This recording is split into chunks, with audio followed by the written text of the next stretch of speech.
सबसे पहले बात करते हैं एल्कलाइन सेल के भागों की, कि इसके अंदर क्या क्या भाग होते हैं। तो पहला यहाँ भाग देखने को मिलेगा आपको पॉजिटिव प्लेट, फिर नेगेटिव प्लेट, तीसरा इलेक्ट्रोलाइट, चौथा कंटेनर और पांचवा सेपरेटर या विभाजक। ठीक है, तो इसके भाग भी उसी प्रकार से होंगे जैसे लेड एसिड सेल होते हैं। जिसने भी अपना वीडियो चालू कर रखा है वो बंद कर लें, नहीं तो आपका नेट ज्यादा यूज होगा। और ऑडियो अपनी बंद रखिएगा जब तक आपको कोई प्रॉब्लम ना हो। और किसी को कोई प्रॉब्लम हो तो अपना इसमें हैंड राइज का ऑप्शन है, हैंड राइज कर कर बता सकता है। तो धनात्मक प्लेट की बात करें यहाँ पर, तो धनात्मक प्लेट किसकी बनी होगी, देखिए यहाँ पर बताया हुआ है कि पॉजिटिव प्लेट आपकी निकल हाइड्रोक्साइड की ट्यूबों और छिद्रित स्टील रिबन से बनी हुई होती है। यानी इस यहाँ पर आपके ट्यूब्स के रूप में होगी। बाकी आपने इससे पहले जो संरचनाएं पढ़ी सेल की उनमें प्लेटें होती थी, मगर यहाँ पे भी प्लेट है, मगर यहाँ पर ट्यूब के रूप में है। तो वो ट्यूब के रूप में होगी और प्रत्येक ट्यूब छिद्रित होगी और जिसके अंदर निकल हाइड्रोक्साइड मटेरियल भरा हुआ होगा, जो सर्पिल रूप से कुंडित रहती है, यानी सांप के आकार से ये कुंडित रहती है और स्टील की रिब द्वारा एक साथ रखी जाती है और पूरी तरह से निकल से लेपित होती है। तो ये इसकी संरचना है पॉजिटिव प्लेट की। नेगेटिव प्लेट की बात करें हम यहाँ पर, तो नेगेटिव प्लेट महीन छिद्र के साथ निकल स्टील की पट्टी से बनी हुई होती है। तो नेगेटिव प्लेट जो होगी आपकी निकल स्टील मटेरियल है उसकी बनी हुई है और पट्टी की बनी हुई होगी। और तीसरा आता है आपका इलेक्ट्रोलाइट। तो इलेक्ट्रोलाइट यहाँ पर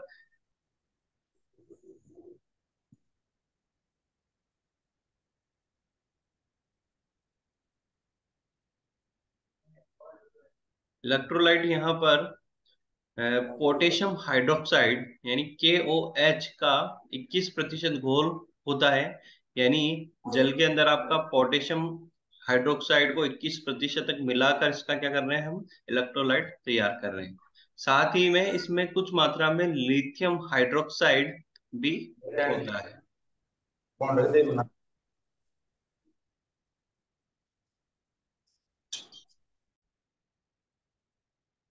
कंटेनर, जी कंटेनर वह हिस्सा है जिसके अंदर ये सभी प्लेटें और इलेक्ट्रोलाइट होता है।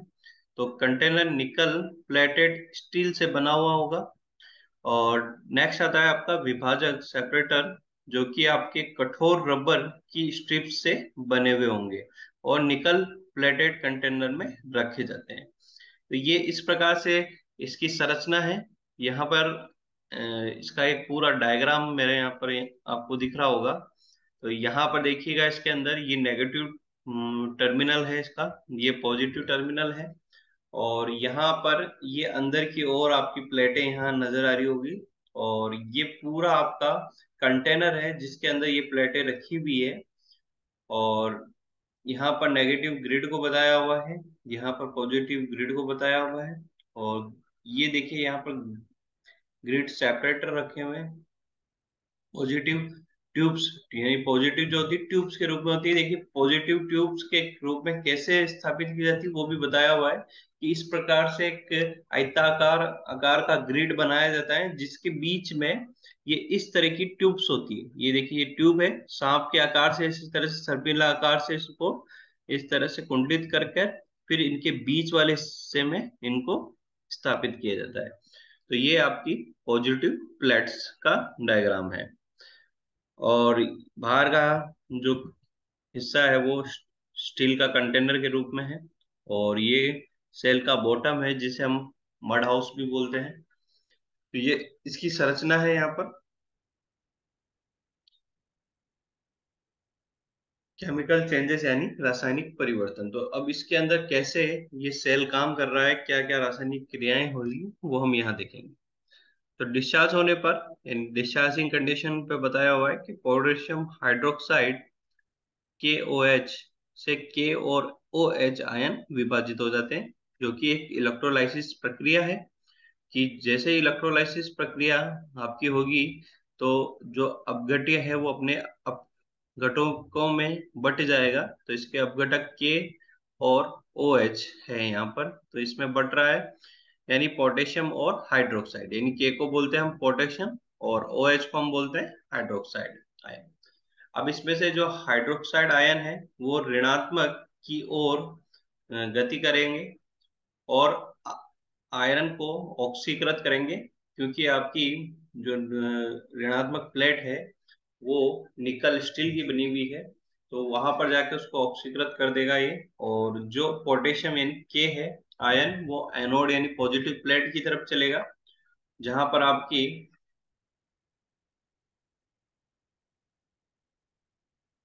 निकल हाइड्रोक्साइड की प्लेट है। तो निकल हाइड्रोक्साइड से ये क्रिया कर रहा है यहाँ पर, और उसको NiOH4 को NiOH2 में, यानी कम कर रहा है। यहाँ पर OH की मात्रा क्या कर रहा है, यानी इसमें से दो OH की मात्रा K से क्रिया करके KOH बना लेगा, और यहाँ पर NiOH2 ही बच जाएगा।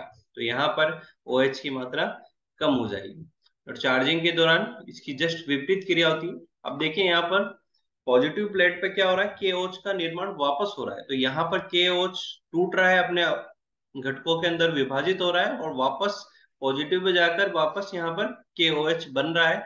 तो इस कारण से इसमें इलेक्ट्रोलाइट में पोटेशियम हाइड्रोक्साइड यानी KOH की मात्रा की कमी नहीं होती। जैसे कि लेड एसिड सेल में तो क्या होता है, आपका जो अपव्यय होता है वहां पर पानी की मात्रा बढ़ती जाती है, और जो वहां का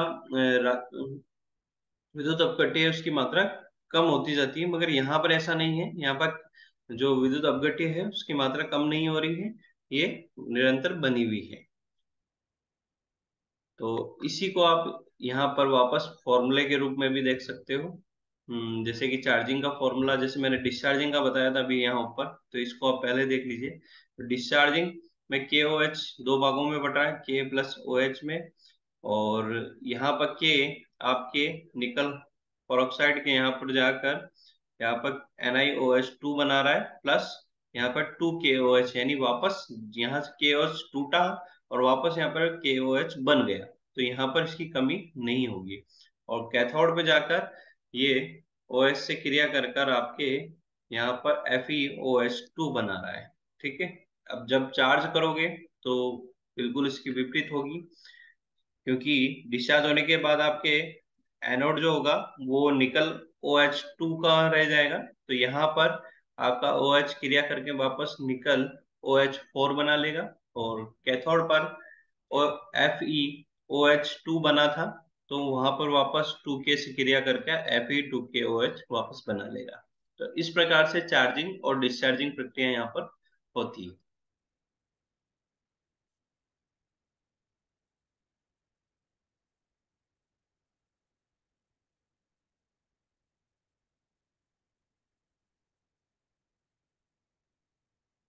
तो इसमें मेरे हिसाब से किसी को दिक्कत हो तो आप बता दीजिएगा, नहीं तो अपन आगे चलते हैं। विशेषताएं, कैरेक्टरिस्टिक, क्या क्या विशेषता होती है आपकी निकल आयरन सेल की या बैटरी की। पूरी तरह से चार्ज होने पर सेल का ईएमएफ 1.4 वोल्ट है, और डिस्चार्ज होने पर 1.2 तक होता है। यदि वोल्टेज 1.15 से कम हो जाता है तो सेल पूरी तरह से डिस्चार्ज हो जाता है। तो ये यहाँ पर बता रहा है कि इसका ईएमएफ कितना होगा चार्जिंग कंडीशन में, डिस्चार्जिंग कंडीशन में और फुली डिस्चार्ज कंडीशन में। प्लेट की यांत्रिक शक्ति अच्छी होती है, क्योंकि लोहे की या स्टील की बनी हुई है ये, तो इसकी यांत्रिक शक्ति अधिक होगी, ये झटके ज्यादा सहन कर पाएगी। सेल भारी चार्ज और डिस्चार्ज धारा का सामना कर सकता है, और डिस्चार्ज होने पर खराब नहीं होता है। जबकि लेड एसिड सेल के अंदर क्या होता है कि आप ज्यादा करंट के साथ चार्जिंग डिस्चार्जिंग करोगे तो उसकी प्लेटें मुड़ जाएगी, जिसको बकलिंग दोष बोला जाता है, हमने दोष के अंदर पढ़ा था इसमें। तो ये प्रॉब्लम आपके इसमें नहीं होती है। कि यांत्रिक शक्ति, स्थायित्व और मजबूती में लेड एसिड सेल से बेहतर है। यानी लेड एसिड सेल से इसमें ये एडवांटेज है कि ये मजबूत होगा, यांत्रिक शक्ति इसकी ज्यादा है और ज्यादा स्टेबल है। ठीक है ना।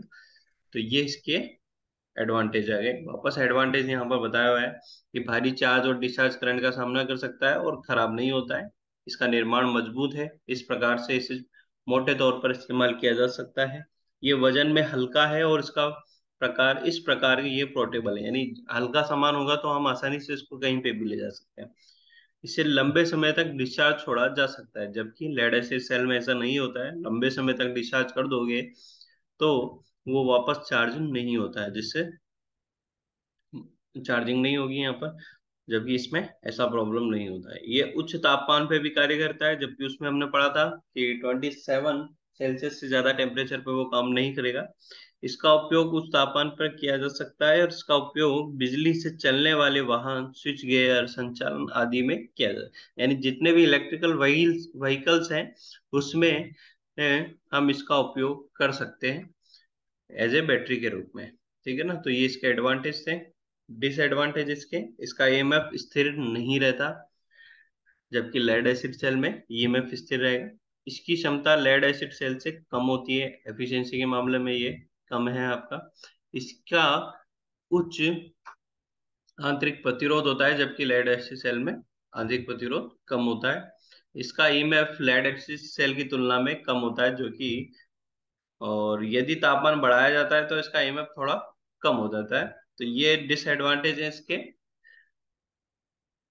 अब यहाँ पर आपको लेड एसिड सेल और एडिशन सेल, यानी इसको याद रखने के लिए आपको एक कंपैरिजन दिया हुआ है इस सारणी के अंदर, जिससे आप इसको याद करने में इजी रहेगा। जैसे कि धनात्मक प्लेट आपकी लेड एसिड सेल में PbO2 लेड पेरोक्साइड की होती है, जबकि इसमें निकल हाइड्रोक्साइड की या निकल ऑक्साइड की होगी।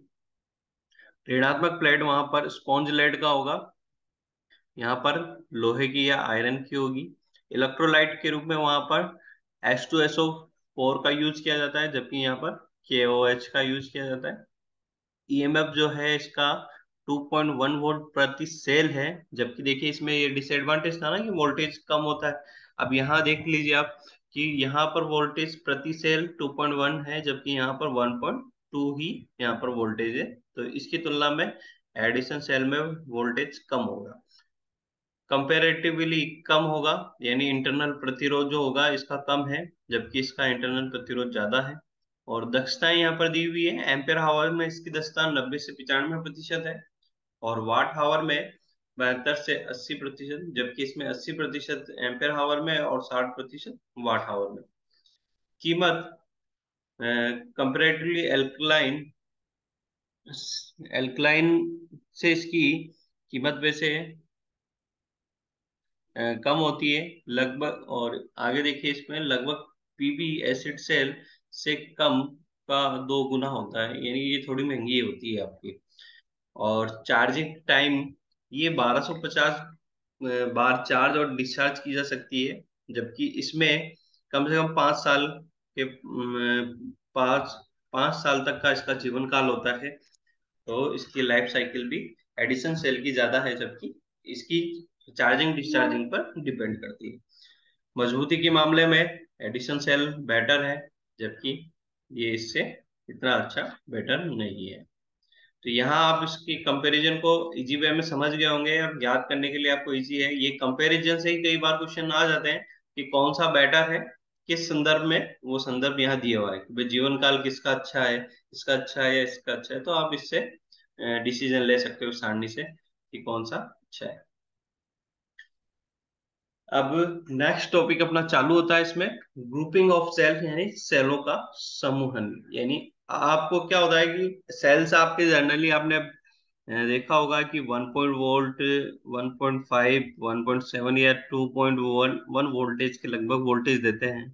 पर कई जगह हमें ज्यादा वोल्टेज और ज्यादा करंट की आवश्यकता होती है डीसी के। तो उस कंडीशन में हम पर्याप्त मात्रा में वोल्टेज और करंट प्राप्त करने के लिए हम यहाँ पर सेलों को आपस में जोड़ते हैं। तो ये कनेक्शन जो करते हैं मेनली 2 प्रकार के हैं आपके, सीरीज कनेक्शन पैरेलल कनेक्शन, और एक और होता है सीरीज पैरेलल कनेक्शन। ये श्रेणी क्रम, समांतर क्रम और श्रेणी और समांतर क्रम, ये आपको रेजिस्टेंस में पहले पढ़ाया हुआ है, उसी प्रकार से ये भी तीन प्रकार के कनेक्शन यहाँ बनाएंगे।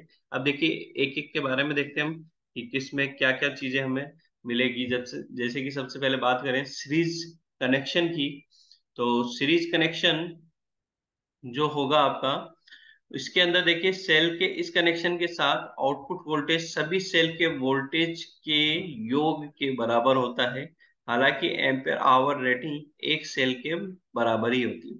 तो इसमें क्या चेंजेस हो रहा है, देखिए यहाँ पर एक सेल बताए हुए हैं, श्रेणी क्रम में जोड़ने का तरीका दिया हुआ है, जिसमें इसमें एक सिरा पॉजिटिव होता है, एक सिरा नेगेटिव। तो इसके पॉजिटिव वो इसके नेगेटिव से जोड़ा जाएगा, इसी तरह से आगे हम जोड़ते जाएंगे तो सेल श्रेणी क्रम में जुड़ जाएंगे। लास्ट में आपके पास दो टर्मिनल होंगे, पॉजिटिव और नेगेटिव। जब आप यहाँ पर वोल्ट मीटर लगाओगे तो इस कंडीशन में देखिए मैंने मान लिया कि प्रत्येक सेल 1.5 वोल्टेज है, यानी प्रत्येक सेल का वोल्टेज आपका 1.5 है, और करंट रेटिंग जो है वो 2 एम्पियर हावर है, ये इसकी क्षमता एक सेल की है। तो जब मैं यहाँ पर वोल्टेज या इसकी रेटिंग नापूंगा तो यहाँ पर अंतिम सिरों के ऊपर जब मैं वोल्टेज नापूंगा तो इसका वोल्टेज आएगा 4.5 वोल्टेज। क्यों आएगा? क्योंकि यहाँ पर लिखा हुआ है कि आउटपुट वोल्टेज जो होगा सभी सेलों के वोल्टेज के योग के बराबर होगा। तो योग यहाँ पर 1.5 वोल्ट ये था, 1.5 ये था, 1.5 ये था, तो आप तीनों को जोड़ोगे तो लगभग आपका 4.5 वोल्टेज आएगा। तो यहाँ पर वोल्टेज क्या हो रहा है श्रेणी क्रम में, प्रत्येक सेल के योग के बराबर हो रहा है, यानी वोल्टेज बढ़ रहा है। जबकि करंट रेटिंग या एम्पेयर हावर रेटिंग आपकी जो प्रत्येक सेल है उसके बराबर ही होगी, उससे ज्यादा नहीं होगी। जैसे मान लीजिए 2 एम्पेयर आवर है, ये 2 एम्पेयर आवर है, ये भी 2 एम्पेयर आवर, तो टोटल से ऐसा नहीं होगा कि आपको 6 एम्पेयर आवर मिले, इससे भी आपको 2 एम्पेयर हावर की कैपेसिटी प्राप्त होगी। ठीक है, यानी आप इसको 1 एम्पेयर करंट 2 घंटे तक आप इससे ले सकते हो। हाँ भाई, किसी को कुछ बोलना है तो बोल सकता है। ठीक है, तो ये है इसका श्रेणी क्रम। और देखिए इसमें आगे देखिए, यदि त्रुटि वंश एक सेल का संबंध श्रेणी समूह वन में विपरीत हो तो इसकी वोल्टता दूसरे सेल का विरोध कराएगी। इस कारण बैटरी में और निर्गम वोल्टता का मतलब होता है आउटपुट वोल्टेज अपेक्षा में कम हो जाए। अगर आपने गलती से कोई एक सेल उल्टा जोड़ दिया, यानी इसके पॉजिटिव से नेगेटिव जोड़ना था मगर पॉजिटिव से पॉजिटिव जोड़ दिया और इसके नेगेटिव से इसके नेगेटिव को जोड़ दिया, तो इस कंडीशन में आपका क्या होगा, अभी तो आपको यहाँ पर कितना मिल रहा है, 4.5 वोल्टेज मिल रहा है श्रेणी क्रम में जोड़ने पर, मगर गलत जोड़ने पर इस पे वोल्टेज अब आपको 1.5 वोल्टेज ही मिलेगा, क्योंकि इसका 1.5 वोल्टेज इसके 1.5 वोल्टेज को विपरीत कनेक्शन होने के कारण कैंसल आउट कर देगा। तो केवल आपको केवल इसी का मिलेगा। तो जितने गलत जोड़ोगे उतने क्या होगा, वोल्टेज वहां पर कम हो जाएगा। तो इसलिए इसमें आपको जब भी कनेक्शन करो तो आपको ध्यान रखना है कि इनका कनेक्शन सही तरह से करना है, नहीं तो आपको आउटपुट वोल्टेज कम मिलेगा।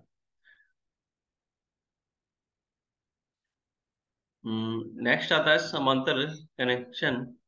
इस सेल के इस कनेक्शन के साथ आउटपुट एम्पेयर हावर रेटिंग सभी सेल के एम्पेयर हावर रेटिंग के योग के बराबर होगी। हालांकि आउटपुट वोल्टेज एक सिंगल सेल के वोल्टेज के समान होगा, यानी पैरेलल में आपको पहले ही बताया वोल्टेज समान होता है। तो ये सारी सेल सेम है, 1.5 वोल्ट के हैं और 2 एम्पियर हावर्स की इनकी क्षमता है। और मैंने अब इसको समांतर क्रम में जोड़ दिया इस तरह से। तो इस कंडीशन में अब मेरे पास दो सिरे हुए, तो यहाँ पर जब मैं वोल्टेज नापूंगा तो इस कंडीशन में मेरे पास वोल्टेज 1.5 वोल्टेज ही प्राप्त होगा यहाँ पर। मगर करंट रेटिंग क्या होगी, अब यहाँ पर बढ़ जाएगी, और कितनी बढ़ेगी, प्रत्येक के योग के बराबर। तो यहाँ पहला सेल जो था वो 2 एम्पियर आवर दे रहा था, ये भी 2 एम्पियर आवर, ये भी 2 एम्पियर आवर, तो तीनों को जुड़ जाएगा तो यहाँ पर करंट कितनी हो जाएगी, 6 एम्पियर आवर। तो अब इस बैंक से या मैं इस कनेक्शन से अब मैं अगर 1 एम्पियर करंट 6 घंटे तक ले सकता हूँ, जबकि एक अकेले सेल से मैं 1 एम्पियर करंट 2 घंटे तक ले सकता था। मगर यहाँ पर समांतर क्रम में जोड़ने से क्या फायदा हुआ मुझे कि एम्पियर हावर क्षमता मेरी यहाँ पर बढ़ गई है, तो मैं 6 घंटे तक इसमें 1 एम्पियर करंट यहाँ पर ले पाऊंगा। तो ये इसका समांतर कनेक्शन। अब देखिए, यदि त्रुटिवश समांतर क्रम में एक सेल का संबंध विपरीत है तो ये लघु परिपथ परिपथ की भांति कार्य करेगा। यानी आपने गलती से उल्टा जोड़ दिया तो उस कंडीशन में क्या होगा, परिपथ शॉर्ट सर्किट हो जाएगा। क्योंकि क्या होगा कि इसका नेगेटिव इसके पॉजिटिव से जुड़ जाएगा, इसका पॉजिटिव इसके नेगेटिव से जुड़ जाएगा। तो इस तरह से क्या होगा, ये एक शॉर्ट सर्किट की तरह काम करेगा। फेज और न्यूट्रल आपस में जुड़ते हैं वैसे काम करेगा। और इस लघु परिपथ पथ से होकर सभी सेल अपनी ऊर्जा का निरावश कर देंगे। निरावश का मतलब डिस्चार्ज कर देंगे। और सेल को आप यूज नहीं कर रहे हो तो भी क्या होगा, वहां पर डिस्चार्जिंग क्रिया होती रहेगी। कैसे होती रहेगी, ये अपनी चार्जिंग दूसरे वाले सेल को देता रहेगा और करंट का अपव्यय यहाँ पर होता रहेगा। लघु परिपथ पथ में अधिकतम धारा प्रवाहित होगी और सेल स्थायी रूप से नष्ट हो जाएगा, यानी डैमेज हो जाएगा। तो इसमें आपको खास ध्यान कि इसमें आपको विपरीत क्रम के अंदर कनेक्शन नहीं करने हैं। अगर विपरीत कनेक्शन कर दोगे तो शॉर्ट सर्किट होकर आपका सेल खराब हो जाएगा। अच्छा रामलाल, आप आपका आवाज म्यूट कर लो अगर बोलना नहीं है तो।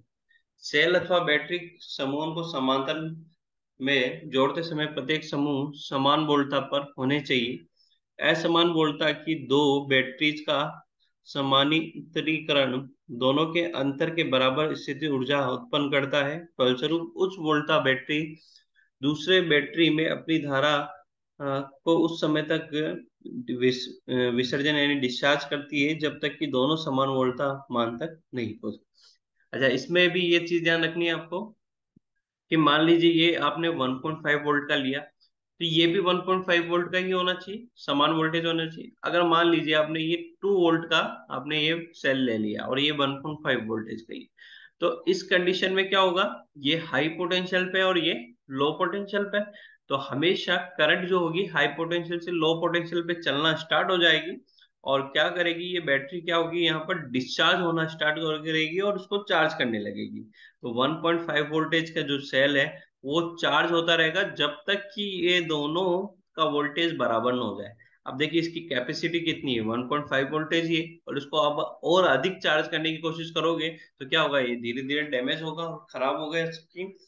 तो ये धीरे धीरे क्या होगा, संयोजन खराब हो जाएगा और इसमें आपका शक्ति का अनावश्यक व्यय जो हो रहा है, क्योंकि धारा प्रवाहित हो रही है तो अनावश्यक इसके अंदर क्या होगा, आपके लॉसेस होंगे। तो उस लॉसेस के कारण अनावश्यक शक्ति का व्यय भी होगा। तो इसलिए समानता क्रम तभी संभव है जब आपका समान वोल्टेज का हो। एम्पेयर आवर अलग अलग हो सकते हैं मगर वोल्टेज लेवल आपके सभी के समान होने चाहिए। नेक्स्ट आता है सीरीज पैरेलल कनेक्शन। इसके अंदर श्रेणी क्रम में भी जुड़े होते हैं और समांतर क्रम में भी जुड़े होते हैं। इससे क्या होता है, आपका श्रेणी क्रम में जोड़ोगे तो आपकी वोल्टेज क्षमता बढ़ेगी और समांतर क्रम में जोड़ोगे तो आपकी एम्पेयर हावर क्षमता बढ़ेगी। तो इस प्रकार से आप ज्यादा एम्पेयर हावर भी प्राप्त कर सकते हैं और वोल्टेज भी प्राप्त कर सकते हो। तो जब आपको ज्यादा रेटिंग की आपको बैटरी बनानी हो तब आप ज्यादा सेलों को आपस में इस तरह से कनेक्ट करते हो, जिससे आपकी ये क्षमता बढ़ जाती है। तो ये आपका टॉपिक आज खत्म हो गया है।